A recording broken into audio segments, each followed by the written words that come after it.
আজ সারা দেশে কারফিউ শিথিল।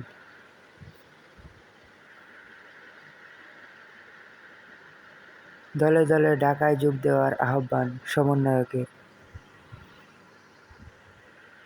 আন্দোলনকারীদের মধ্যে 103 জনের মৃত্যু। ঘর থেকে না বের হওয়ার আহ্বান আওয়ামী লীগ নেতার। এক দফা দাবিতে সারা দেশ উত্তাল। সারা দেশে আন্দোলনের ডাক ছাত্রদের। সকল ভাইদের খুনিদের প্রতিবাদ এর এক দফা দাবি। সকল মোবাইল ইন্টারনেট সেবা বন্ধ, ব্রডব্যান্ডের ধীরগতি।